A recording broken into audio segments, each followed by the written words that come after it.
I've heard it so many times from people saying like, why do we need an FAA? The marketplace will decide these things. Well, you put your loved ones in a tube and you decide if the marketplace is good enough. I would prefer not to, thank you.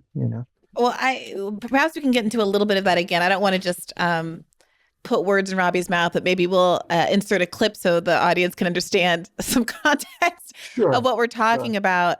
sure. There's no evidence that it's undermined any safety. The last Did we not look at the same video of a plane with a hole in the side the of last fatal plane, I just looked it up. I didn't know. The last plane fatality was in 2009. We haven't had a plane crash in 20 years. So how about you go ahead and book these 737 flights, and the rest of us can. It's the safest way to travel. But that's not the issue, Robbie. The issue isn't whether it's the safest way to travel. I'm saying it hasn't gotten any less safe. It's whether. Robbie, if someone had been sitting on those seats unsecured, they could have died. So if your position is that it's not a big deal until someone literally dies and that we shouldn't address this problem until a plane is actually crashing into the ground and hundreds of lives are lost, then that's a position to take. I think most people who want to make sure that plane travel is as safe as it can be, not just I think safer people than want to a argue car. that there needs vast more regulation that make the industry's lives a greater headache and subjects them to more scrutiny and all of that, which will end up actually making plane travel even more exorbitantly expensive than it's becoming. That's not true. Then it will be. The criticism here. Let me finish. Would have to argue that there's been some actual decline in safety standards, and there is no statistical decline. So the Libertarian is saying there's no statistical decline in safety standards, so don't look at the hole on your side of the plane. Zero. But it is this particular issue, I do think, is very similar to other kind of health and safety issues like food inspections, FDA, I think are really good battleground areas to really test the limits of people's libertarian ideologies. Absolutely. I've always felt that. Yes. Yeah. It's so visceral. I mean, particularly flying, even more so than food. I mean, because you can say, well, I won't eat tomatoes or whatever. But, so many people have such a fear of flying. I mean, I've addressed it. I've written about it. I don't have it, but I respect it. And so, I mean, basically, I think you put it beautifully. It's the battleground. If you really want to say you want to be libertarian, well, then here's the industry we'll use as the test case. Are you willing to let Boeing and the airlines, respond to their quarterly earnings reports and and do whatever they need to do, to post a profit this quarter? Okay, I'm not, but are you really truly? I mean, you have people that you love in your life, or a dog or a cat or whoever. You're going to put them in a pressurized aluminum tube and hurtle them across the troposphere at 4/5 the speed of sound. There you go. I'm already starting. You see, you got me wound up. So I'm here joined today by Bill McGee. He's a senior fellow for aviation and travel at the American Economic Liberties Project. And he's here to talk today to us about the ongoing controversy at Boeing that's really been brought into sharp relief after an airplane had the door come off mid-flight, and but for the grace of God and no passengers sitting next to where the door on the side of the plane was, nobody perished, but it's raised some really important questions about what's been going on in the industry. Welcome back to Bad Faith, Bill. thank you very much. It's always a pleasure to talk to you. So my interest in having you on, as we were discussing earlier, is sparked in part because I do feel like this issue ties in with some broader concerns and broader debates that are happening about the limits of a sort of a libertarian philosophy, the kind of value of certain kinds of regulation, as big R regulation is very much a bête noire of the right now. And it taps in, as you were saying, to a sort of a visceral fear and a visceral concern that people have that's tied to a fear of flying that is non-bird creatures, I think many of us, frankly, have, if you think about it just a little bit too hard. So let's back up. Let's start with what actually happened on this Boeing flight. Sure. Well, as often is the case with incidents like this, there's a lot of blame to go around. You basically had, again, a brand new aircraft, an aircraft that was just started flying in November.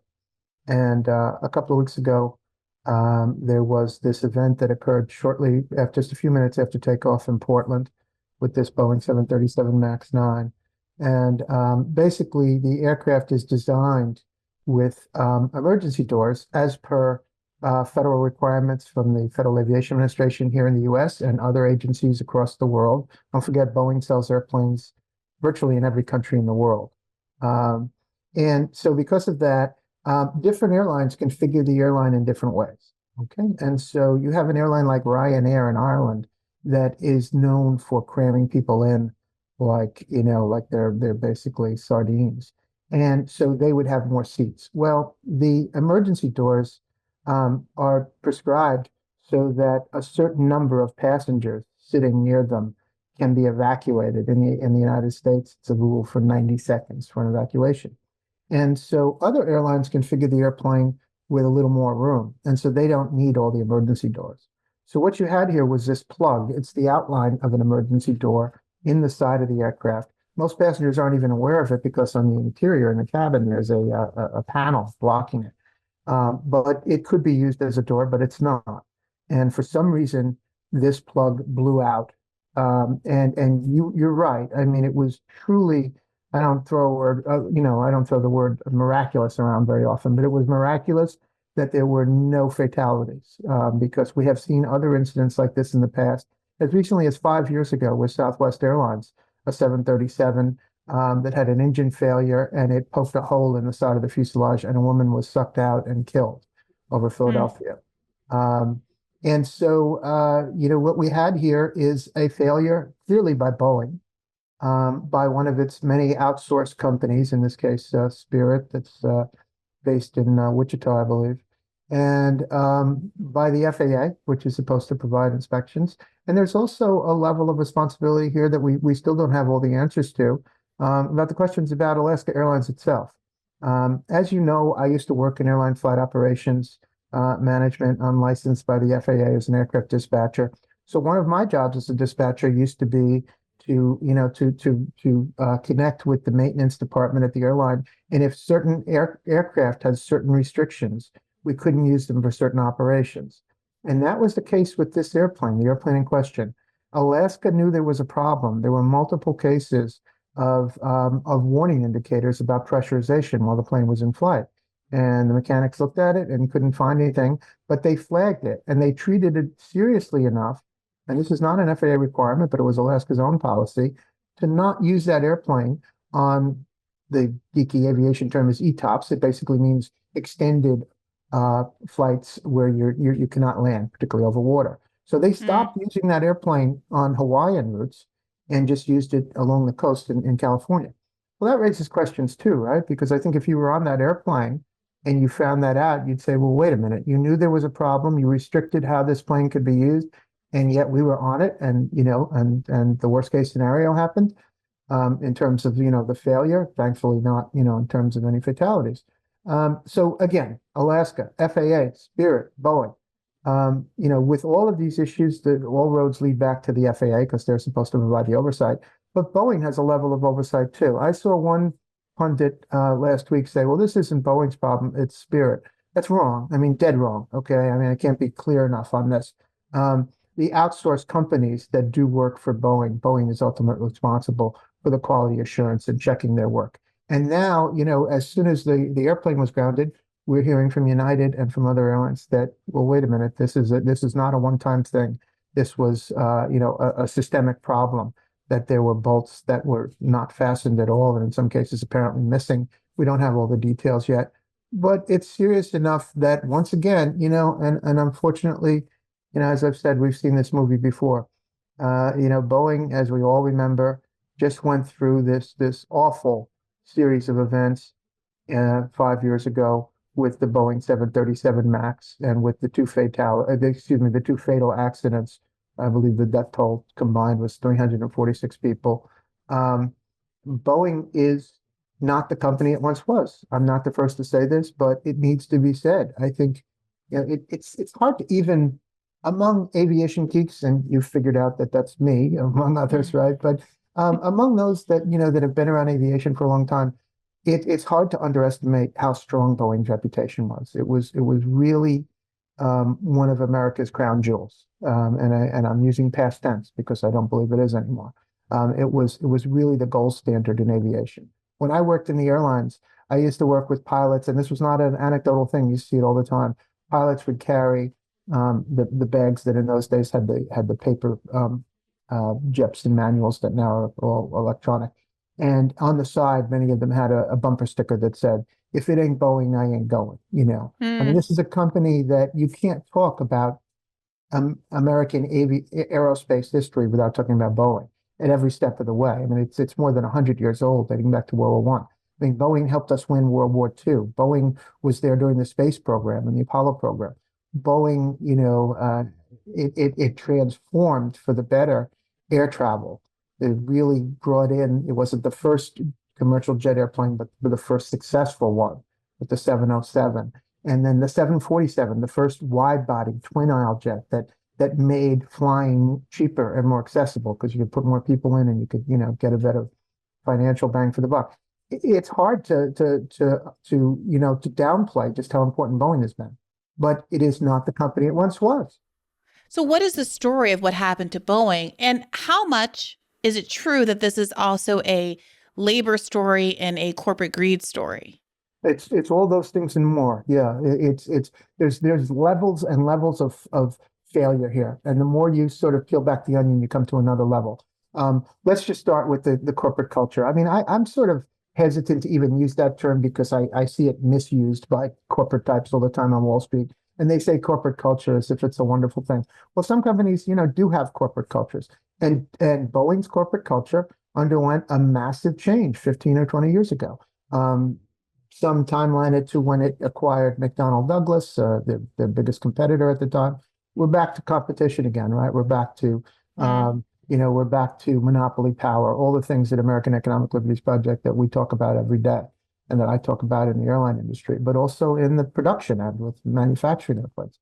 Anyway, at that time, Boeing long had a reputation. This is not PR spin. This is not a press release. Boeing had a real reputation for allowing engineers to do their jobs. And they basically ran the company. The engineers would say, we need X, Y, and Z to make this thing work. And they would get it. They would get the resources.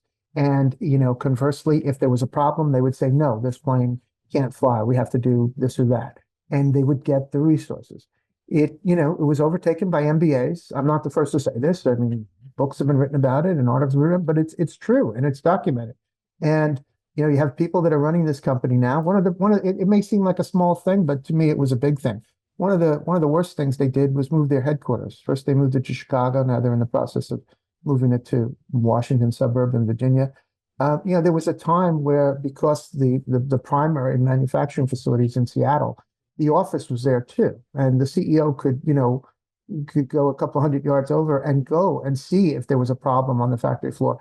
It's clear that a lot of these executives now don't care about what happens on the factory floor. They're much more concerned with Wall Street. I don't think that's an unfair criticism of them. So this is a very, very tough situation to turn around, but you have problems at all levels. I mean, you mentioned the labor problems. I don't know that people understand just how big a role the FAA has in all of this. And just, very briefly, I mean, the FAA is tasked with monumental responsibilities. Besides, not for nothing, they run the world's largest and most complex air traffic control network. But so even if you put that aside and forget that they're responsible for air traffic control at every civilian airport in the United States, they have to inspect airplanes, airports, airlines, every licensed person in the industry. Like me, I was licensed as a dispatcher through the FAA, pilots, mechanics, air traffic controllers. They have this monumental task. And, Reed, the problem is that this is a systemic issue. For me, I want to be crystal clear. This is not a political issue. This isn't like, oh, it's Biden, it's Trump, it's Obama, it's Bush. This goes back decades to the Reagan era, more than 40 years. The FAA in this country, I'm just saying it in all caps and bold, they have been underfunded, understaffed, under-resourced. And how do I know? I mean, I wrote a book 10 years ago, Attention All Passengers, and I spent months and months and months talking to frontline FAA inspectors. And as they gained my trust and they realized, okay, maybe this guy's not as stupid as most people who cover this industry, that's their attitude a lot of the time. Yeah, he knows a little, we'll talk to him. They would introduce me more and say, well, you should talk to this person and that person. And I'm talking about frontline people. These are not people that work in Washington. They're not people that talk to the media. And when they started telling me their stories, I'd been around the industry for a while. I'd started working in the airlines in 1985. And I thought, well, I knew a few things. And my mind was blown, because I didn't realize the extent to which the FAA is prevented from doing its job, which is to protect all of us. So let's make it, yeah, I was just going to say, if you like, with Boeing, let's make it relevant to Boeing. In theory, the FAA is supposed to inspect, Boeing and any aircraft manufacturer and inspect every aircraft and inspect everything that's being done. They don't have the staff. They simply don't have it because of this underfunding that's been going on forever. We as a nation have decided we have a lot more higher priorities with the budget that we have. I mean, we could start with the Defense Department, but we have decided as a nation, this is not Democrats, it's not Republicans, but Congress and multiple presidents have decided the FAA doesn't need more funding. Well, then we don't get to scream when something like this happens. We don't get to say, well, what happened? Because the FAA cannot do its job. And it's not the current FAA administrator or the current DOT secretary or the current president. It's been going on for 40 years. And some of us have been screaming about it for 30 or 40 years. And so with Boeing, I think it blows people's minds when they find this out. Instead of having an FAA inspector assigned, for example, to a given facility at Boeing in Seattle and given a given task, they have something called a designee program. You can look it up. There's a public page, FAA.gov, designee, you'll find it. And what that means is the inspectors work for the companies that they are getting, that are doing this work. And conflict of interest much? No, I mean, you think exactly, So imagine, I mean, this is real world now. Let's just boil it down. You are a mid-level manager at Boeing, right? And your mortgage, your rent, your kids' student loans, whatever it is, they're being paid by Boeing. They give you a paycheck, right? And yet you're also a designee of the Federal Aviation Administration, and by extension, all of us, the American public, to make sure it's done right. Now, let's just make it a real world, case here. You find a problem. You say, well, wait a minute, there's a problem here with, I mean, if it was as simple as bolts being fastened, that would be, a better scenario. But sometimes very serious problems, like with the MAX accidents that happened a couple of years ago with that MCAS system. And you then have to go to your boss and your boss's boss and your boss's boss and all the way up the chain to the CEO and say, there's a problem. We can't allow this aircraft, to enter service without this problem being fixed. And that problem is going to cost, when you're talking about aviation, you start easily going from the millions to the billions, particularly when you start talking about delaying deliveries to airlines and all the rest of it, right? And so that is an untenable situation, as you say, conflict of interest.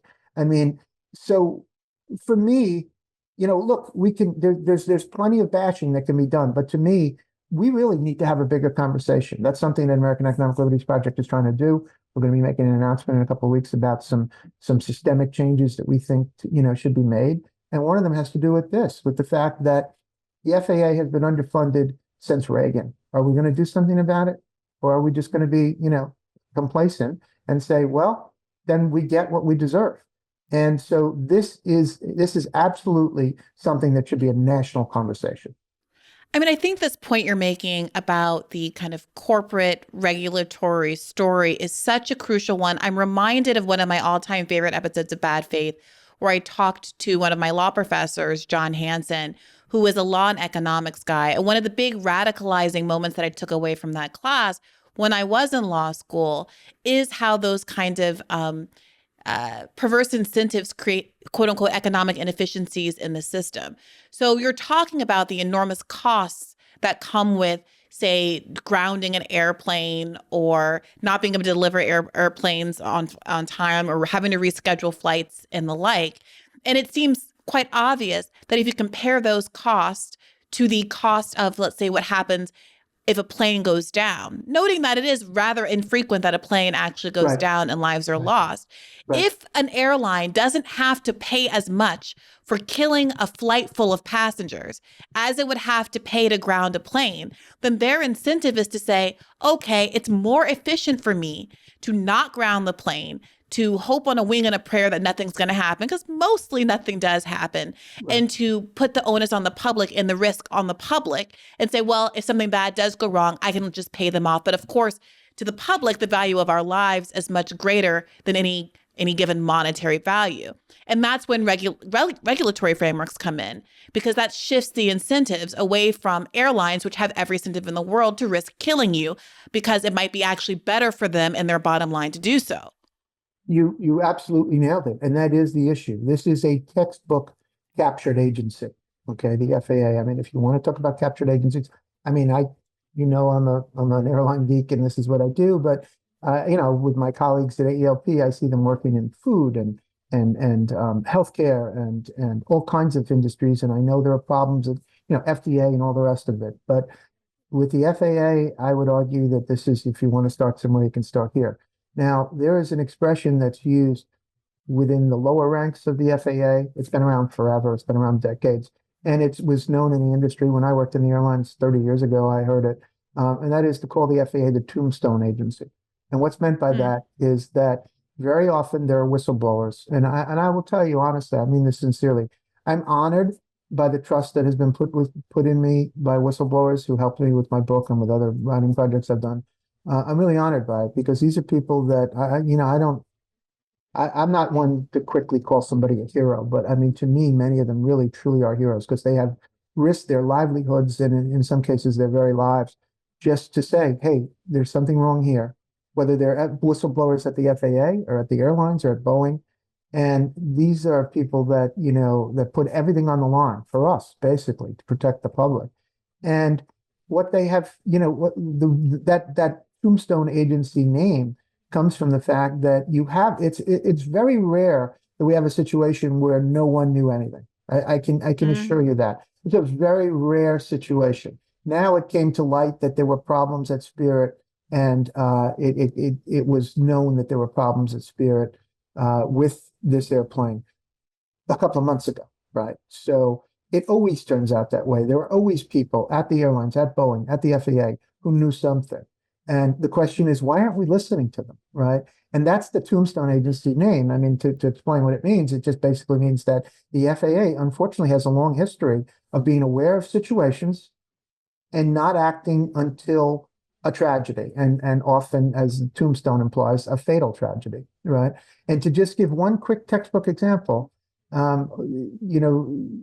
recently I heard someone say, well, there hasn't been a fatal accident in 15 years in the United States with an airline. Well, that's not true. There was a fatality in 2018 with a Southwest Airlines 737 because an engine basically blew up in flight, and the shrapnel from that engine poked a hole in the fuselage, just like we saw in Portland this month, and a woman was sucked out and killed. And so that in that case, when you look at it, and I wrote extensively about it, when I looked at it, it turns out it was almost spooky how duplicated this incident was. A couple of months earlier, same airplane, 737, same airline, Southwest, same engine. That there was a similar engine failure that also caused sort of shrapnel, for lack of a better term, to hit the fuselage. Only that time a hole wasn't poked, but they knew there was a problem. And so there was a request to ground all of the airplanes that had that engine until they could be checked and fixed. And Southwest, which had the largest number of aircraft with that engine, and others lobbied the FAA and said, well, we can't do it right away. We need time. And during that time period, the exact same thing happened and a woman was killed. Now, that's what we're talking about. We're talking about the fact that you're not listening to the people you should be listening to. And so I know I've been beating up the FAA. I also, I try to be very, very fair. And I want to say to you that since we last talked, I mean, I've been very critical of DOT and FAA, not just this administration, but in the past, many administrations. But I give high marks to the FAA so far because they did ground this airplane immediately, unlike the shameful example of what happened during the Trump administration with the two fatal Boeing MAX accidents, when the United States was the last country in the world to ground it, which was, we should have been the first. We built it, so we should have been the first, but we were the last. But they grounded it immediately, and just the other day, they announced that they're launching an investigation. These are good steps. I mean, we're not there yet by any means, but I am saying there are good signs that this administration is trying to turn some things around. But it is a big job. And I would say that before we talk about FAA administrators or DOT secretaries, we have to go higher than that because they don't control the budget, right? So that is something that we need to talk about the White House and Congress, because for year after year after year. I always follow the FAA budget, and I always say it's not enough. They're not hiring more inspectors. They're not. And then the inspectors that do work for the FAA, and I've spoken to dozens and dozens of them, they have told me repeatedly they don't have a travel budget. They can't get to the places where the work is being done. When I tell people about this, it blows their mind. Yeah, I was just going to say, like for example, a big part of my book, Potential Passengers, had to do with maintenance outsourcing. We're not talking about foreign airlines, we're talking about U.S. airlines. I think whenever I talk about this, like if I'm in a social setting and somebody asks what I do or something, I'm at a wedding or a bar mitzvah or something, and they say, talk about the airlines. I always see this shock that people don't realize that every airline in the United States, without exception, now outsources much or most, or in some cases, virtually all of what the industry calls heavy maintenance, the big work that needs to be done periodically. And, things like engine changes, big things, D checks, C checks. And that work used to be done traditionally by the major airlines anyway, in-house in their own facilities here in the United States. The people that did it were licensed by the FAA as mechanics. They were given background checks for security. They were given background checks for alcohol and drug use and testing. And most important, the FAA was right nearby, usually within a few miles, and could have inspectors go in 24/7. Now, U.S. airlines send their airplanes to El Salvador, to Mexico, to Brazil, to Singapore, to China. They send them all over the world. And as disturbing as that is, there's two sets of standards. The same rules on drug and alcohol screening don't apply. The same rules on FAA licensing don't apply. The same rules on security background checks, because there's a security factor here too. We all go through the kabuki of taking off our shoes and our belts and all that stuff. Well, where's the airplane then? The airplane was in El Salvador this morning. Well, who was checking it? There was no security, right? And then on top of it, the FAA can't get there. I spoke to an inspector about 10 years ago. He was telling me that he had, I believe it was United Airlines. They were doing work in China, and he was begging his boss, could I get there? Could I get there? Could I get there? They finally sent him, and had to go through the State Department. In other words, it was not a surprise visit, right? And when he finally got to this hangar in China, after all this time and effort to get there, obviously they knew for weeks that he was coming. Right. And he swore to me, this is a veteran, maintenance guy, who worked at the FAA. He swore to me, he'd been in lots of hangars in his life. He said he thought it was a movie set, that it wasn't actually a real hangar. He said that they were putting on a show for him. He said every tool was glistening and brand new and in its place on the wall. There wasn't a drop of oil on the floor. And there was an airplane there, and there were people all lined up in white smocks without a stain on them. And he said they were laughing at him. He said basically like they were putting on a show for him. That's what we're talking about. Like we can't even get the FAA to provide oversight. So when something Well, it's incredible happens, to think that such safety concerns would be undermined. The ability to guard against real problems would be undermined by the inability to buy just a $2,000 ticket to China or whatever it costs. Yeah. But I want you to really drill down on this question of why there isn't any appetite for congressional funding. You alluded a little while ago to a recent conversation you had where somebody pointed to the relative infrequency of accidents as a reason for why there didn't need to be more regulation, more oversight, et cetera. And I feel like you might have been alluding to our conversation with my co-host, Robbie on the Hill, who frequently makes arguments as a libertarian against the need for more regulation. And so I wanted to know if you could speak to kind of the character of the arguments that are being made in Congress. Are we getting people saying things like what Robbie argued, that if it ain't broke, don't fix it? Is there any kind of pushback? Does the pushback follow along partisan lines? And how much of the resistance to more regulation has to do with the enormous amount of lobbying money from the airline industry that flows upward to Congress? Great questions, and I'm happy to take them one by one. The fact is that the accident record, you have to make this clear. I always want to make this clear anytime we're talking about safety. The accident record currently is the best it's ever been, by far. We have had fewer accidents, fewer fatal accidents. As I say, some of them sort of go under the radar, though, like everyone seems to have forgotten about this woman who was killed on Southwest a couple of years ago. But the fact is, the record speaks for itself. But let's drill down. I mean, when I talk to safety experts, I mean true safety experts, people that just do this for a living, that analyze statistics and analyze threats and what is a safety threat, what's credible and what's not. I mean, you have the people that take the extreme argument and say, well, then don't get out of bed in the morning if you want to be safe, right? Well, that's not an appropriate answer in this case. What you learn is that the accident record, of course, it's important. It's a key component in understanding safety, but it is not the only component. And so if we ignore whistleblowers, if we ignore, trend lines that are going in the wrong direction, we do that at our peril. Now, why is the accident record as good as it is? Much of it is, unfortunately, there's an expression that's used in aviation that the regulations were written in blood, meaning that, we learn from past mistakes. We learn over time how to fix certain conditions, some having to do with the aircraft, human factors, all kinds of things, wind shear, all kinds of things. And the technology is the best it's ever been. And that's a key part of all of this. And look, where we've been talking about what happened in Portland. Let's not forget this year kicked off with a real bang on January 2nd with the accident in Tokyo, which, we all heard about with Japan Airlines, where in that case, a very large aircraft with a lot of passengers, everyone got out safely. I would say to you that if that same accident had occurred 30 years ago, there would have most certainly been fatalities. One of the areas of the most improvement has been, there used to be this expression that, well, they survived the accident, but they didn't survive the evacuation. Believe it or not, the materials that were used in commercial aircraft until a couple of decades ago, much of them were flammable. So you would have a crash and people would succumb to smoke inhalation and fire.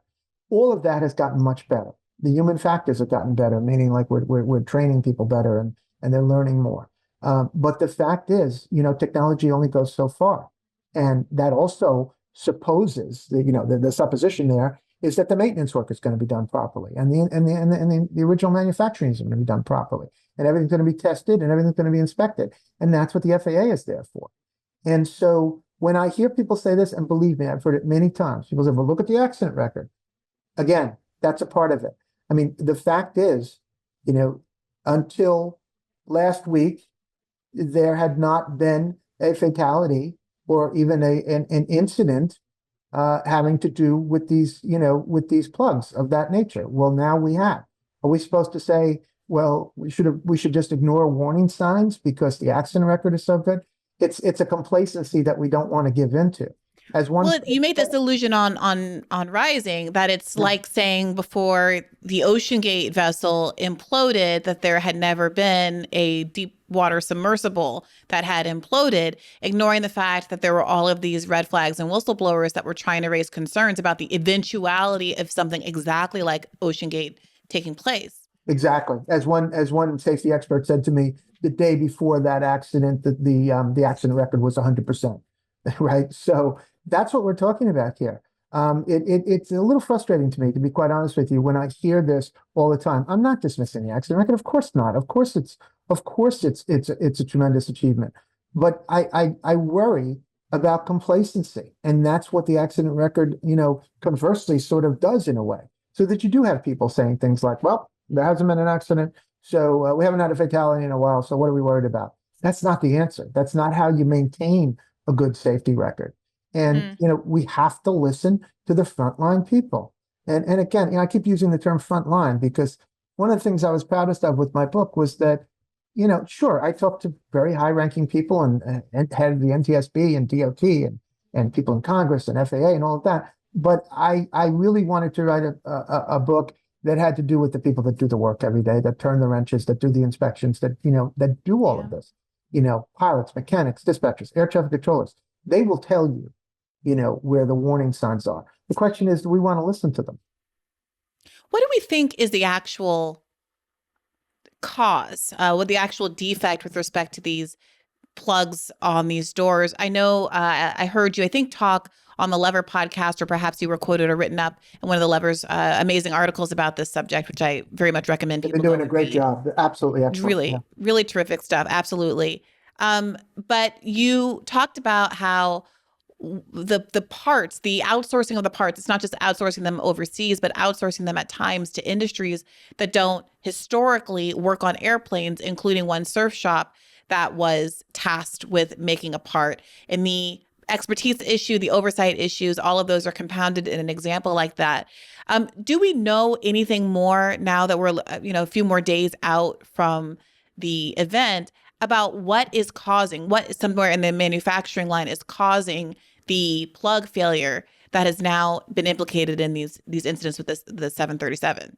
There's a lot we still don't know, but the bottom line is we are finding that it happened on multiple aircraft, that this is not an isolated incident. If it was an isolated incident, you might say, well, it was a sort of a freak thing. It's not a freak thing. It was rather systemic. This is not really a high-tech issue, to be quite blunt about it, right? We're talking about tightening screws, and I'm not a mechanic, and I'm sure mechanics are shouting and saying, wait, you left out this or that. Bottom line is, this was not on the level of the MCAS, this system that controlled the flight in the two fatal Boeing accidents.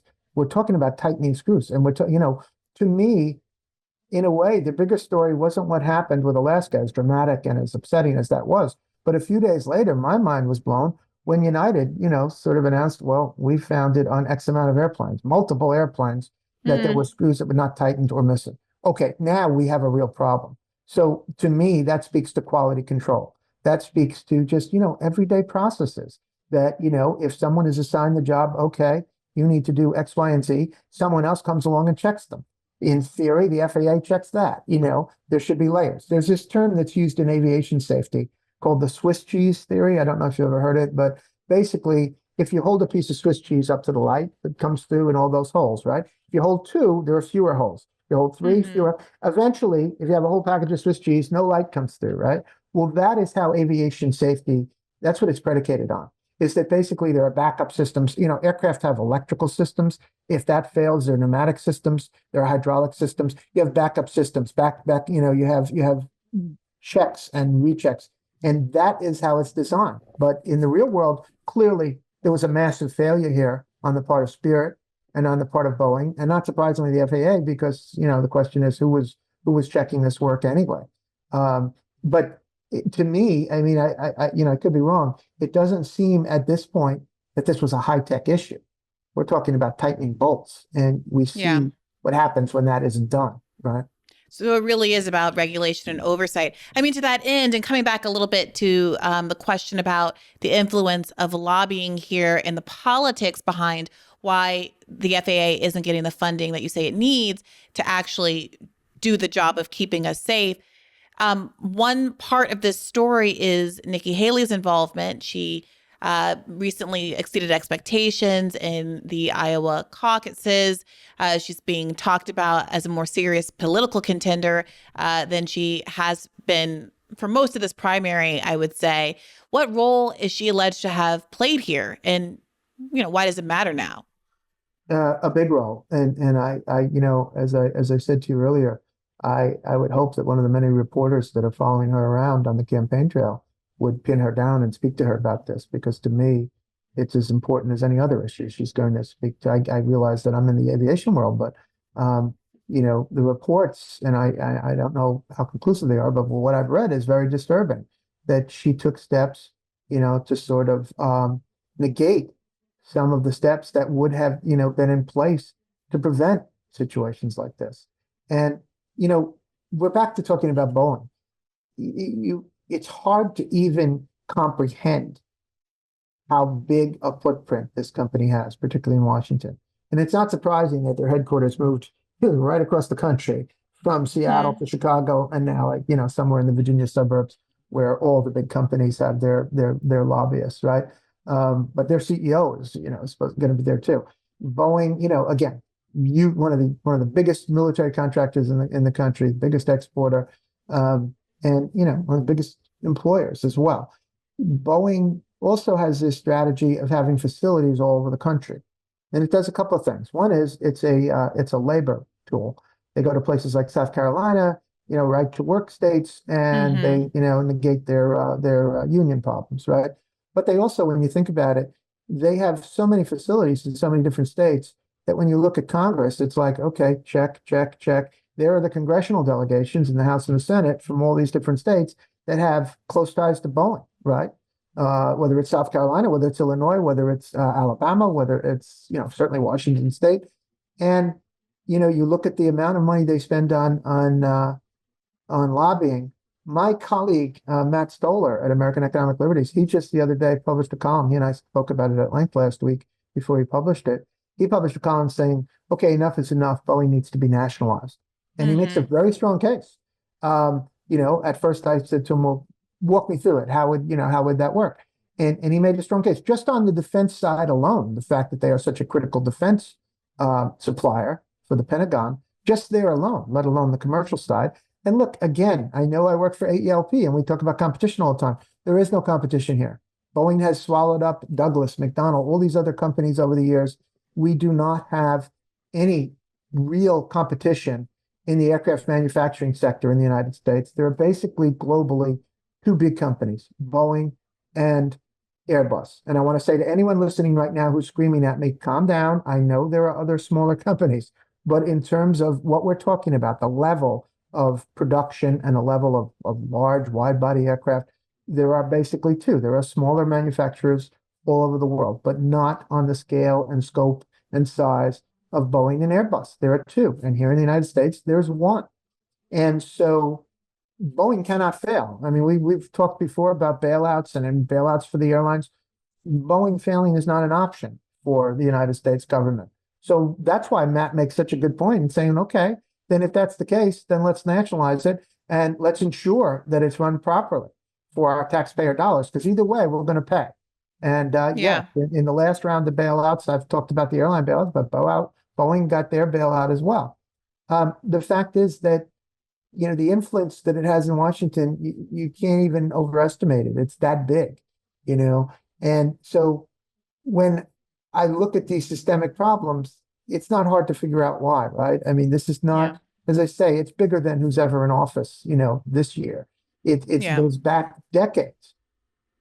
Yeah, to put a finer point on this Nikki Haley situation, I just want to read a little bit from the Levers reporting. This is by Katya Schwennick. She's doing a fantastic job. Yeah, she's been doing a great job. I'm following her closely. Yeah, I talked to her last week, in fact. Yeah. Okay, apologies for butchering her name there. She opens this piece titled Nikki Haley Helped Boeing Kill Dark Money Disclosure Initiative as follows. While serving on the board of Boeing in 2020, GOP presidential candidate and former South Carolina Governor Nikki Haley helped kill an initiative designed to force the company to more comprehensively disclose its spending to influence politicians and safety regulators, government filings show. The Boeing board's opposition to the shareholder measure came the same year that the company was lobbying the FAA on certification or approving planes to fly. And the agency lifted its grounding order of the company's 737 fleet, which had been in effect since two of the airliners had crashed in 2018 and 2019, killing 346 people. So the idea was that there was an effort to have more disclosure about how the industry was lobbying to do things like lift the grounding of planes that had problems like the 737s did. And then Nikki Haley was part of the effort to prevent that oversight from happening, for that transparency from happening. Yeah. And I usually, kind of steer clear of politics on these issues because I think, these issues transcend politics. But in this case, can we say we're surprised? I mean, because, first of all, as you just said, Nikki Haley's from South Carolina, where one of Boeing's largest facilities happens to be. I would argue there's a conflict of interest right there, that she should not have been on the board right off the bat, let alone how she acted once she got there, right? The fact is that South Carolina's economy would be greatly, greatly damaged if Boeing picked up and moved its facility there. But her actions are just horrendous. I mean, the fact that, we needed, and that was at a time, and by the way, the context there was, this was at a time shortly after, the grounding of the MAX fleet because of those two fatal accidents. And again, there were signs ahead of time, particularly between the first and second accident. Unforgivable what happened. They knew there were problems and they didn't do enough to tell every airline in the world and every pilot flying that plane, this is what you need to know in order to prevent that same accident from happening. By the way, brand new airplanes, just like we saw with, what happened in Portland. This is not supposed to happen these days. A brand new airplane is not supposed to have a fatal accident. Yeah, that's terrifying. Bill, I'm not trying to be alarmist, but would you get on a 737 MAX? You can't use me as a judge because I worked for 3 years at Tower Air, which was the worst airline in the United States back in the 1980s. We used to call it Oh. Terra. We used to call it Terra Air. So I am so immune to fear of flying that you can't use me. Okay, so you have to use someone else. Okay, no airplane scares me. So that's me. But in fact, I was supposed to fly this past weekend, and my trip was postponed. But it was a 4-leg journey, and one of the legs was going to be a Max, not a Max 9 though, obviously because they've been grounded. But having said that, your question is a good one, and it's probably the question I get the most when I talk about these issues. People say, "Are you afraid to fly?" They make it personal. I get it, and that's fine. I say, "Don't use me. Use someone else." I can tell you, I want to be as fair and accurate as possible. There's no question that commercial aviation, particularly in the United States, in some countries it's worse than others, it's still the safest form of transportation. You know, if we had the level of accidents that we have on the highways in airplanes, every airplane would be grounded, right? We wouldn't allow it to have, Right. tens of thousands of deaths every year. We just wouldn't. But because it's 2 here and 1 here and 3 there and 4 there, an airplane goes down and suddenly it's 150 at once, right? And that becomes front page news. I get it. I mean, I've been exploring these issues for years. But having said that, while I am not afraid to fly, and on behalf of my loved ones and everyone else who, they ask me for advice on some of these issues, yes, I have greater concerns now than I had a few years ago. Yes, absolutely. And I have greater concerns about Boeing. There's no question. It hasn't, stopped me from behaving in a certain way, but I respect those that do. And putting on the consumer advocate hat that I also wear for AELP, this came up recently in meetings that we had with the DOT where we said, well, if there is a valid reason, not that somebody says, well, I've got a bad feeling, so I don't want to get on this flight. But if there's a valid reason based on a real event like what we just saw in Portland, and someone says, well, I don't want to fly on a certain aircraft now or a certain airline, they should have that right to not be penalized to change their plans, and we have argued that. But I understand where you're coming from. I truly do. I'm not dismissing because the choice wouldn't be, to fly it or take a car, where I think you could very compellingly argue that it's safer still to fly on the most raggedy of airplanes than the safest Volvo. But just the same way I might choose not to do a long distance cross country trip in a car from the 70s without airbags or whatever, and instead want to be in a Volvo, a car that's known for its safety. Right. Well, there you go. I mean, there's a brand, right? Their brand is safety. So they've done a good job of doing that, right? Right. I would similarly say, well, it's not that I'm going to swap my plane ticket for a bus or car ticket, but I might say, well, let me look for a flight that doesn't put me on one of these 737 MAX 9s. Right. Well, you've touched on something and you sort of did it through a side door. So it's great because think about Volvo for a moment. Volvo was out of step with the auto industry. The auto industry never advertised or marketed based on safety. They didn't want people to think about accidents, right? And Volvo came along and said, "Hey, we make a safer car," and they would have commercials showing them, smacking into brick walls the interior of the car wasn't crumpled, right? Well, there's a similar thing that goes on in aviation, and that has to do with the fact that the airlines put tremendous pressure on the FAA. That they don't want a lot of these issues talked about. They know that there is a large percentage of the population that has a fear of flying. And there's another large percentage of the population that when something happens have a fear of flying. They may forget it in 6 months, but right now they're jittery about it, right? And so that's what we're talking about. The in-flight briefings that the flight attendants are required to do, all of that is an FAA requirement. But they've been watered down over the years. And some of us have said, no, you should be more explicit. Show people exactly what happens. Show them how the lighting will work and how there might be smoke in the cabin. But they fight tooth and nail to sanitize a little bit, to sort of put you to sleep and not think about these things. To me, that's not acceptable. You should be aware. I just wrote a column for Frommers about 2 weeks ago saying, yes, you can survive an airplane crash. Now, when I write this, the wise guys come out of the woodwork and they're, oh, sure, we're going to the side of a mountain. What an idiot, Well, no, what I'm saying is if you take some common sense steps, it can greatly increase your chances of getting off of a burning airplane. We just saw it happen in Tokyo a couple of weeks ago, not one fatality in an airplane that was in flames. And it's happened numerous times.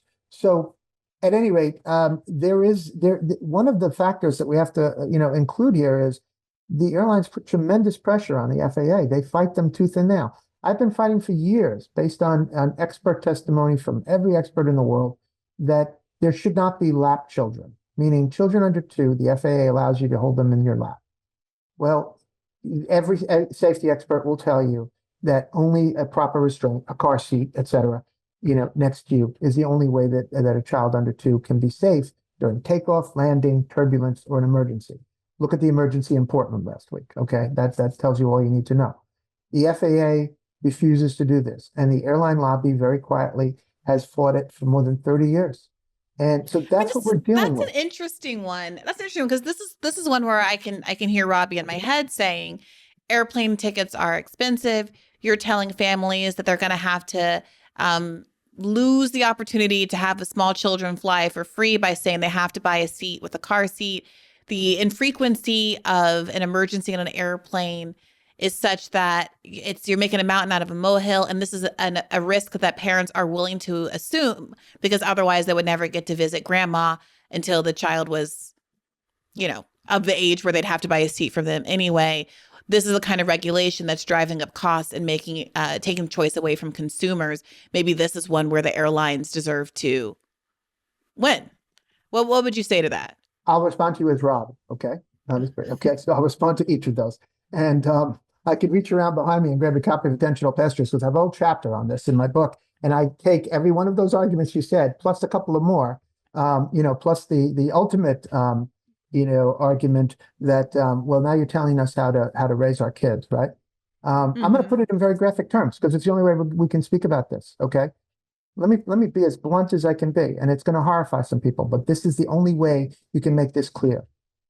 When you talk to the real safety experts and you talk about what happens in a pressurized aluminum tube at 35,000 feet, traveling at 0.82 Mach, 550 miles an hour, give or take, what you're talking about is that every loose item, a coffee pot, a book, a laptop, or an infant, becomes a projectile. Okay. And isn't that a horrible thing for me to have to say? But that's what we're talking about. Okay. I've talked to physicists. Okay. They have told me that, as one guy said to me, unless you come from the planet Krypton and you have a big S on your chest, you cannot hold on to your baby during severe turbulence or an emergency. And those are the terms that we have to make clear here. That's what we're talking about. Because everybody's saying, oh, you're on a plane, blah, blah, blah, blah. What's the big deal? When all hell breaks loose, as happened in Portland a couple of weeks ago, that's the time. Imagine if there was an unrestrained lap child in that row. That would have been that. There's no question about it. I am as devoted a father as you're ever going to meet, but I recognize my limitations. I mean, I would stand in front of a train for my child if I had to, but you cannot do it. And so the way I look at it, this is not asking about new regulation. This is not about the big hand of the government. This is simply a loophole. Because in 1953, before the FAA was even the FAA, predecessor organization, in 1953, a regulation was put in place that's still in place, and it said every human being, crew member, passenger, whoever, anybody that's on an airplane needs to have a seatbelt. And then in parentheses, this is how it was written in 1953, except mothers holding children. They actually put mothers in the federal regulation, right? Because there were no car seats in 1953, And, when I was a kid and we were in the station wagon, I come from a big family, I was on my mother's lap, in the front seat. That's how it was, right? The fact is that this is a loophole, and that's how I refer to it. Why are we saying that the government has the right to tell everyone that has reached their second birthday or above that they need to be restrained, but we're going to allow this class of people not to be restrained? The safety has to trump it. And as far as the cost, and I get it because that's the FAA's argument, they call it the diversion theory, that people will drive instead of fly, although they haven't done the research to actually prove it, but they've made the case. The fact is that why aren't we talking about the airlines part in this? Airlines in the past used to offer discounted fares for small children so that you could actually buy a seat and then have the car seat there. Because the loads are so high now, as you know, because the flights are so full. I don't look at it that this is the big hand of the government. I don't look at it that, that we're putting in position. This is the cost of doing business. Why is it that no one argues that every state in the United States, all 50 states and DC, they all have car seat rules? That's an expense, but we recognize that the cost is so high for not having them, that it's a part of it. Every improvement on a car, whether it's, anti-lock brakes or airbags or whatever, shoulder harnesses, they cost more. They drive up the cost of the car. We have to decide if we're going to have, $100 fares on ultra low cost carriers.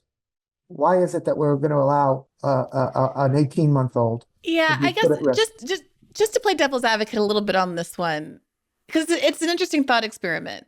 Mm-hmm. I guess when I remember, maybe we'll insert a clip here, seeing those videos from the 80s, I suppose, when seatbelt laws were put into effect, maybe the 70s. Right. And people were sitting in their cars. I think there was one series of videos that was maybe about drinking and driving and another about seatbelts. And they were saying things like, I know how to raise my kids and this is ridiculous. And I mean, and in retrospect, one of them's holding a bottle of beer, if I'm not mistaken. They're saying, right, how can you tell me what to do? And they're drinking a bottle of beer behind the wheel. Yeah, exactly. It sounds insane.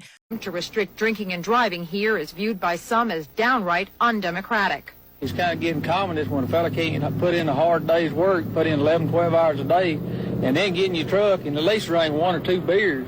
They're making it laws where you can't drink when you want to. You have to wear a seatbelt when you're driving, and pretty soon we're going to be calm in this country. But and the reason we have certain kinds of regulations is because people tend to be very bad at assessing their own risk of having something bad happen to them. Right. Just like we're bad at assessing how much money we need to save for retirement, and that's the thinking behind Social Security and stuff like that. Right. With airplanes, unlike car travel, where there frankly is a very high incidence of accidents. Almost everyone listening to this will have been in some level of a car accident. Many of us have lost people that we loved in car accidents. I mean, it's not quite the abstraction that, being killed or injured in an airplane accident has for most people. And so I guess there is a question. My question is it as true in the context of airline travel that people are poorly assessing their own risk in a way that the government needs to intercede? Or is a parent who says, you know what, I'm willing to wing it. Maybe my baby does go flying out the window, but the odds of that happening are so incredibly slim that it's reasonable for me to say I'd rather take that risk than pay, $300 for the adjacent seat. Or don't forget, and again, I know this is really disgusting, but it's the only way that you can, illustrate such a terrible issue. That baby that's a projectile could hurt someone else. I mean, I hate, I'm talking about no, it. But Bill, I mean, that's also the one argument for not bringing the coffee kettle, not having the flight attendant use coffee kettle, not allowing. No, what a flight attendant said to me one time, and she put it very well. And this is a flight attendant who knows because she actually had to tell parents of a United Airlines crash in 1989 that their baby was killed because it wasn't restrained. And she said to me, I'm required by regulation that as soon as the seatbelt sign goes on, let's say there's turbulence, I have to secure every coffee pot. We have to put the catering stuff away. We have to put everything. I have to go around and say, put the laptop away. But a baby in arms, I don't. Look, I get it, and I get where you're going with this. I would say this, that, that baby has rights too, first of all. And again, we're talking about a 1953 law, regulation, basically, that said, everybody over 2 has to have a seat. Nobody argues that anymore. Nobody gets on an airplane and says, I'm not putting on the seatbelt. We all know what happens. If you do, then fine. You're not going to go anywhere, and we're going to wait at the gate until law enforcement drags you off, right? But we have said basically there's a class of people. They happen to be under the age of 2. They can't make decisions. They're the most vulnerable. They can't make decisions for themselves. I get it. I believe me when I tell you, Bree, that I've had this conversation numerous times over the years. I'm sure you have. Numerous times with all kinds of people. But I've also, but you nailed it too. You also said, is there a level of, for lack of a better term, I don't mean it in a pejorative way, but ignorance, so people just not aware. People don't like to think about these things. Who wants to think about a baby hurtling in an airplane? I get chills even saying it. I don't even like putting it in these terms. Okay, I'm not being ghoulish, but when you talk to safety experts, that's how they talk. They talk about this. They'll tell you what they've seen. And so what I'm saying here is, I hear what you're saying, but then why are we not doing a better job of educating? Okay, if it's going to be a choice, I will tell you, and I know this for a fact. I've given lectures on this with 400 people in the room and asked for a show of hands. How many people are aware of this? And like nobody's aware, right? The FAA and the airlines have done a terrible job of making you aware of the risk. If you're going to make a conscious decision, I mean, you put it that it was a conscious decision. You're going to make a conscious decision okay, I know there's a risk, but it's so low that I'm going to hold my baby and I'm not worried about it. That's one thing. You know how many parents I've talked to who survived accidents who said, I had no idea. I had no idea this Yeah. was a problem.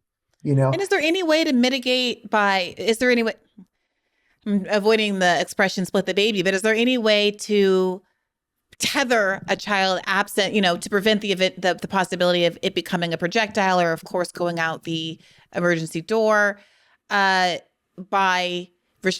having some kind of double seatbelt that connected to the parent's seatbelt, without it requiring the second seat purchase? the danger is, let's say you put the baby in front of you like a papoose, and then you put the seatbelt around both of you. The danger there is that in a severe situation with the G forces that we're talking about, the adult will crush the baby.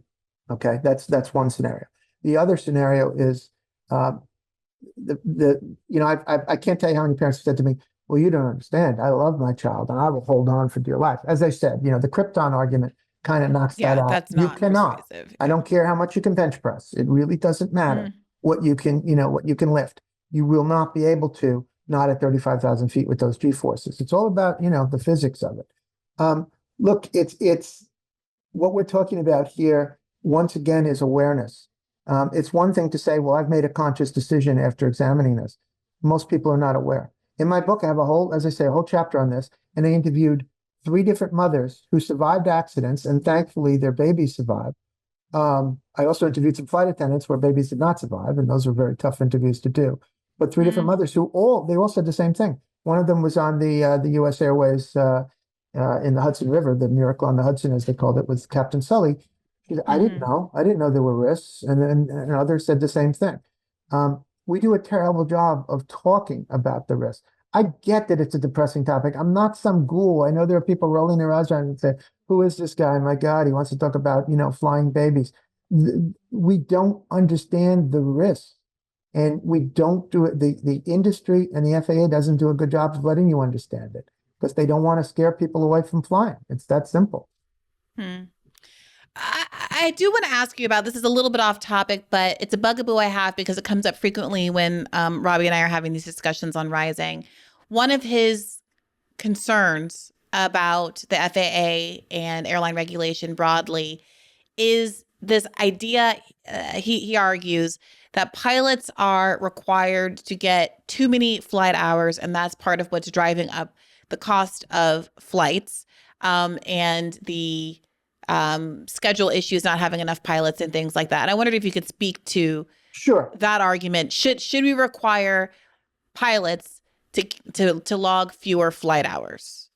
Okay, Robbie, I'll respond. It's been fun being Robbie for the day. I have to make sure he listens to this one. Is it? Please go back to who you were later, okay? Okay. I promise. I'm not enjoying it as much as you are, okay? Having said that, my question would be, of all the things that are going to, this mythical driving up fares, that's the ultimate argument in America, is that's going to drive up fares, right? Restraining a baby, making sure the maintenance work isn't done in El Salvador and the FAA inspect, that's going to drive up fares. It's going to cost more, right? All of these things. Are you as concerned, Robbie, about the stock buybacks, about the executive compensation, particularly for executives that are, dismal failures in their jobs? Are you concerned about all the ways that airlines waste money? I just reject flat out, because over the years, I've just had enough of it. This argument that uber alles, the most important factor in the market, is the price of the product. I would argue the price of the product at a base level, a flat level, has to include safe operation within reason. We understand that safety is a risk. Again, talk to all the experts. I know what they're talking about. We're back to the argument of don't get out of bed in the morning. It's not unreasonable to ask that an infant be restrained. It's not unreasonable to ask that the maintenance work be done by the proper licensed mechanics. It's not unreasonable to, what you're referring to is the 1,500-hour rule, to require pilots to have a floor. They can go above it, of course, of 1,500 hours of flying. Why do we have the 1,500-hour rule? Because of a tragedy. Once again, we're talking about the Tombstone Agency. In this case, it was 2009. right around the same time, in fact, as the Miracle on the Hudson. Only this time there was no happy ending. This case, more than 50 people died in Buffalo, outside of Buffalo, Clarence, New York. I've been there. I've been to the accident scene. I've talked to people who were family members of those that perished. I've gotten to know some of them and even become friends with them. I talk to them all the time. They became grassroots lobbyists and went to Washington and got Congress to do something. Why? Because that flight, people will refer to it as the Colgan Air flight. I don't refer to it as Colgan Air. That was the airline. They're accurate. They're correct. I refer to it as Continental Connection because in this country, the outsourcing within aviation is mind-blowing. I told you about, the maintenance outsourcing that goes all the way to a surf shop. But we've talked about, sending planes to El Salvador. One of the most fundamental forms of outsourcing in the airline industry is you buy a ticket on American, Delta, or United, and you're not flying on American, Delta, and United. I don't know if you're aware of that. I don't know how many Americans are aware of it, but I know it's a very small number, okay? The fact is you're not flying and when you're on what's called the regional partners, when you're on, the Express partner, the American Eagle, et cetera, that is not the parent airline. And so in this case, Continental, which was a major airline, merged, of course, now merged into United. But at the time, Continental was one of the 6 largest airlines in the country. They operated this flight through Colgan Air, Continental Express. And there were 2 levels, just like we were talking about 2 levels for the mechanics in El Salvador and the mechanics in Dallas. Well, there were 2 levels of requirements and safety for Continental and Continental Express. And I thought that the CEO of Continental, when testifying in Congress, was actually going to be physically attacked because he was asked by someone in this hearing, well, do you consider yourself responsible? You sold that ticket, right? Let's be clear. Nobody buys a ticket on Continental Express. Nobody buys it. You buy a ticket, on Continental. Your credit card is charged by Continental. You go to the Continental terminal, Continental signage, Continental on the side of the plane, right? But it's not Continental according to the FAA, right? And they have a different standard. And he was asked, would you hire the pilots that worked for Continental Express? Would you hire them at Continental? And he said, no. And he said, and then he was further asked, would you have, do you feel that you're responsible? And he said, no, you have to talk to Colgan Air. And I thought the families of those who were killed, were going to jump over the railing. Okay. That's what we're talking about here. The 1,500-hour rule is a bare minimum. And it has, I always defer on these issues to people that know much more than me, like Captain Sullenberger, who has been an ardent supporter of this and saying it's a ground floor to say that we're ensuring. What the airline industry is trying to do right now is lobbying to say, well, we'll swap out some of those hours with time in a simulator. I've been in simulators when I was in the Air Force Auxiliary and in the airlines, and I've spent some time in it. It's kind of a fun experience for those that aren't commercial pilots. But the fact is, it's not the same thing. It just isn't. And I think any pilot would agree with that. A simulator is necessary and important, but it is not the same as hours in flight. And so, of all the things, it frustrates me so much when of all the ways that airlines waste money, to say, well, let's do it by lowering standards on safety. That isn't the answer. Let's start with the stock buybacks for a starter. So I want to get back to the stock buybacks in more depth a little bit, because last time you were on the show, we were talking about all the planes that were grounded over the last holiday season, an unprecedented number of planes. And part of the rationale that was presented as to why that happened was that airline profits, which were quite large, were diverted into stock buybacks instead of investing in upgrading the technical equipment that schedules and tracks flights. Southwest in particular is what you're talking about. That Southwest meltdown, the largest single airline meltdown ever. Yeah. So clearly that's a big part of it. And I don't want it to go unremarked upon that this isn't a profit issue. The question is how these profits are distributed and whether or not safety is being compromised in order to make shareholders happy. That's an important point.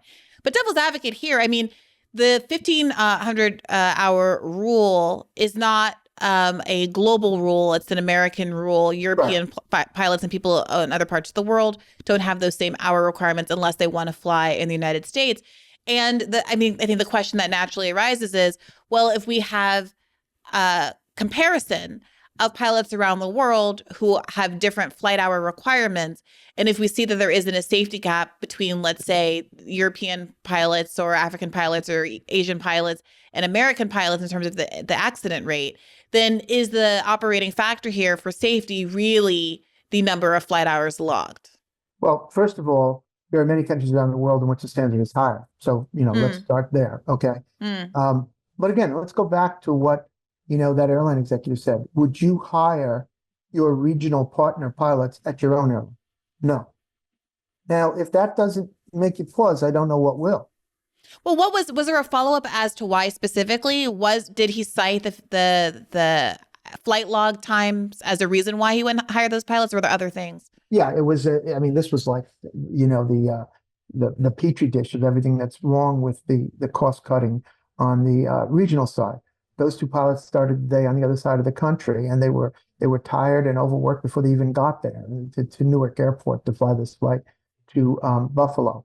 It was all documented at the time by me and many others about how many regional pilots at that time, because they make so little. Look, first of all, let's go back to the pay. The pay disparity between working for a major carrier and working for a regional carrier for pilots, it can be a factor of 4 or 5. Okay, so it's not like, oh, you're working your way up, and it was that way at a time, But the old days, most pilots, more than 80%, came directly from the military. But for those that work their way up, and it's like you had a smaller airline, you got with a big one, and okay, now I'm at, Pan Am, TWA, or something like that, and you worked your way up to what they call the left seat to be a captain, right? Well, now it's not a staircase, right? It's like you need a pole vault to get there, right? I'm not saying it doesn't happen, and some go from the regionals to the majors, but it is not a steady climb, right? There is a great disparity. And I don't think people realize that we're talking about, levels of experience that are very vast from an airline that, again, I can't post. I call it outsourcing. They don't call it that. They call it partnering. If you're on American Eagle, you bought a ticket to American Airlines, and your Visa card says you're charged by AA.com. Well, you should expect the same level of competency and safety on their branded partner as on them. And I'm not picking on American. I'm just saying this has been a systemic problem for decades. And so when we start talking about cost cutting, and we start going, of all the things that need cost cutting, we start going to safety. For me, it's just such a huge red flag. Yeah. I get that point. And so much of this, I'm going to be very blunt, so much of it is propaganda from lobbyists. We were just talking about the impotent lobbyists. If you think that the airlines aren't buying off, think tanks, and aren't buying off editorials, and aren't buying off, pundits that go on, morning talk shows to talk about this, they are, trust me. And it's big money for them. And so, for them to put so much energy into this was a victory. And it was a victory for the best possible people in the world, for average Americans who have no, experience with lobbying or politics or aviation, who lost loved ones in Buffalo, and they went to Washington, and they could not be shut up, because you saw on the representatives and senators' faces, like, what can we say? They're testifying about losing loved ones from pilots who are inexperienced and most safety. I'm not trying to, to denigrate them. They were killed as well. But the fact is, they did not, respond properly to a rather normal situation with a stick shaker in that airplane. And so, to now say, let's undo the improvements we made there, of all the things that we can do to, if we want to open up the airline's books financially, great, I'm there. Let's do it. Let's open it up and let's talk about it. And guess what? We have the right to, because as taxpayers, we keep giving them bailouts. But there's never anything tied to it. There's never like, well, what are we getting in return for that as taxpayers? Yeah, I'm just quickly trying to look up what Boeing's profits are. It seems for 2023, it was $6.89 billion. In 2022, it was $3.53 billion. So it seems like it was a pretty good year this last year as compared to even recent history. I just saw a report yesterday that Airbus far exceeded Boeing So Airbus was Really? Airbus long standing was sort of Avis to Hertz being Boeing, uh, Mm, Boeing being Hertz, excuse me, right? Airbus was always number two. They just exceeded, they not only exceeded what Boeing produced in terms of number of aircraft produced in 2023, they exceeded their own estimate, which surprised some of the analysts. right. Um, so, there was a time, remember I was talking before about how pilots used to say, if it ain't Boeing, I ain't going. There was also Right. a time, my time in the airlines in the late 80s and early 90s, when Airbus was sort of a punchline. The standard Mm, nickname was Scarebus. Airbus did not have mm, the reputation Boeing had.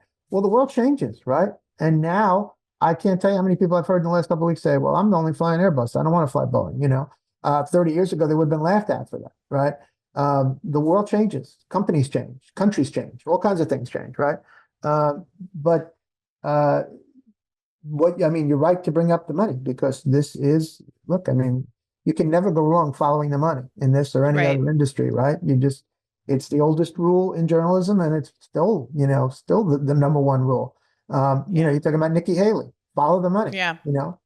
Boeing knows what they're doing when they appoint their board members. There's a mix of Democrats and Republicans. Carolyn Kennedy was on the board at Boeing Right. during the MAX events as well.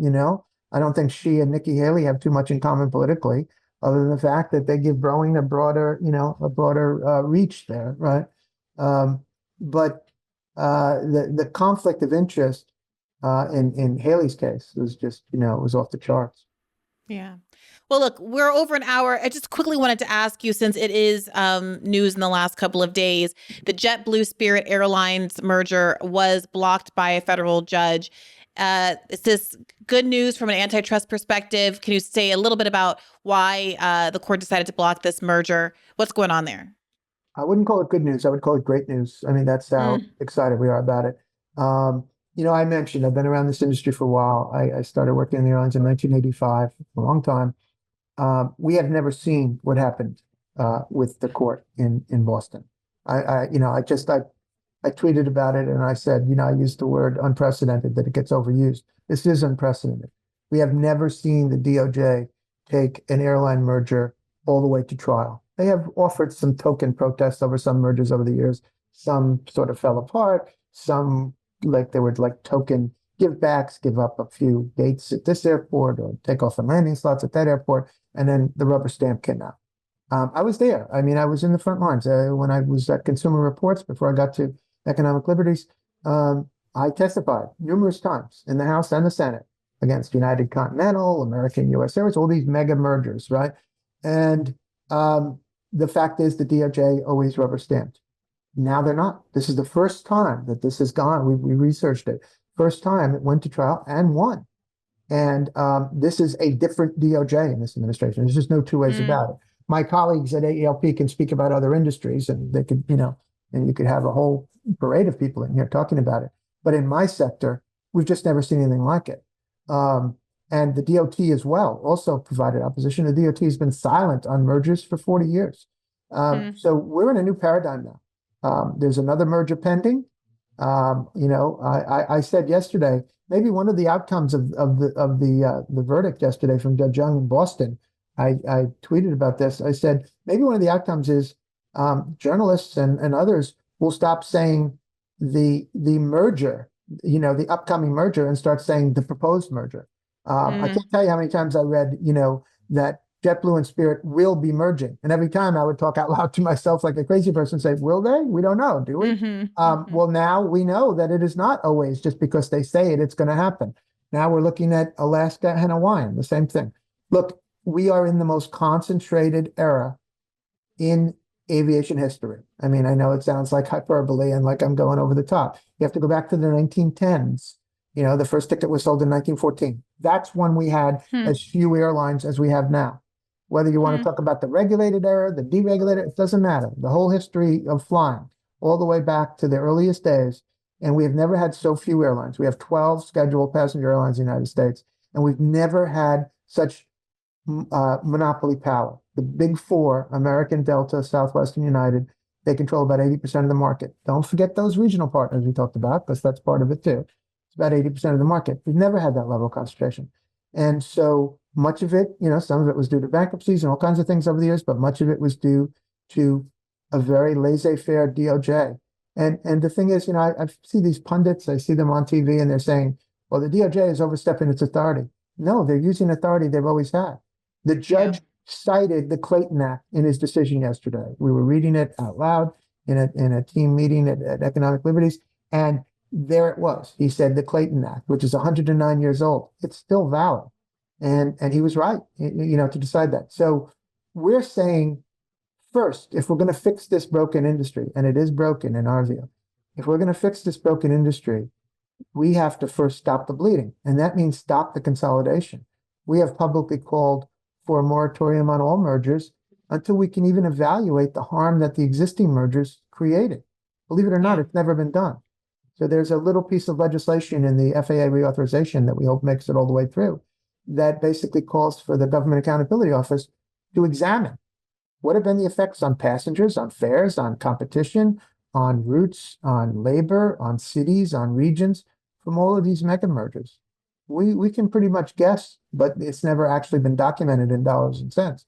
So this is a wonderful step, and we're hoping that the DOJ takes further action against Hawaiian and JetBlue. There hasn't been a merger yet that, in the aggregate, there may be a few that benefit here or there on a micro scale, but in the macro, there hasn't been an airline merger yet that in the aggregate has been good for consumers and overall good for labor. Sometimes there are, certain unions that do better than others. You get it. Some airlines are better to work for than others.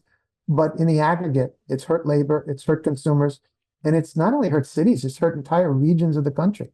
And we need to quantify it so we can stop it. Bill McGee, thank you so much for joining me today. I'm tempted to ask you one more fun question. Here we go. Are you asking me or is Robbie asking me? Who's asking me, first of all?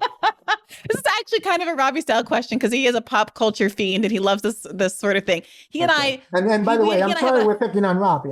He seems like a very no, nice he's guy. a good sport. He understands. There's transparency here. Right. I will tell him that you started it. I didn't. Just for the record. It's true. It's on me, and his ears will be burning, and I'll tell him why tomorrow when I see him in studio.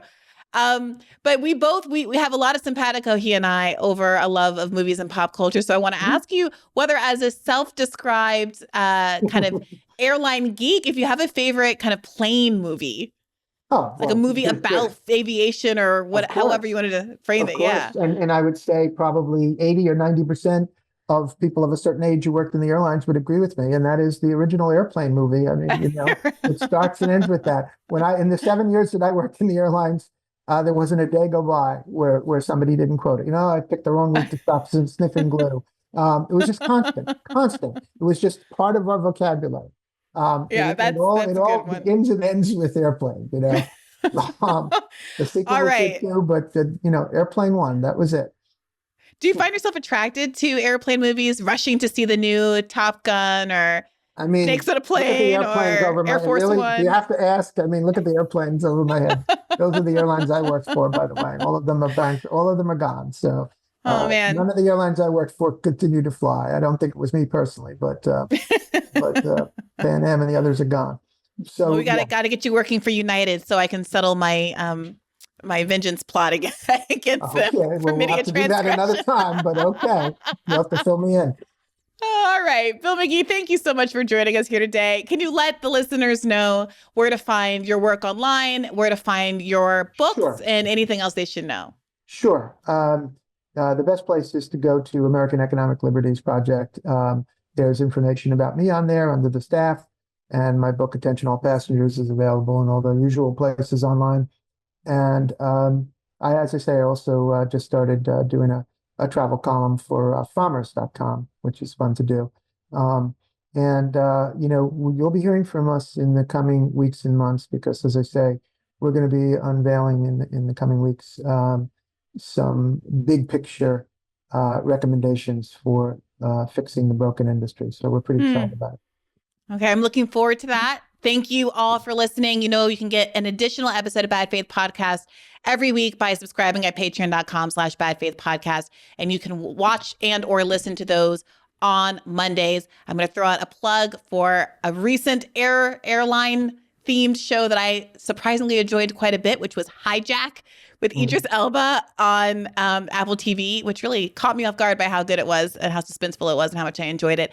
And I look forward to seeing you next time around. Take care of yourselves and keep the faith. Hey YouTube, thanks for watching. Just a reminder that this is a podcast. You can catch an extra premium episode every Monday for $5 a month at patreon.com/badfaithpodcast. That's patreon.com/badfaithpodcast for $5 a month, an extra episode every week. Additionally, please do consider liking this video, subscribing to this channel. It helps us out. It helps independent media beat the algorithm. We appreciate you. And as always, keep the faith.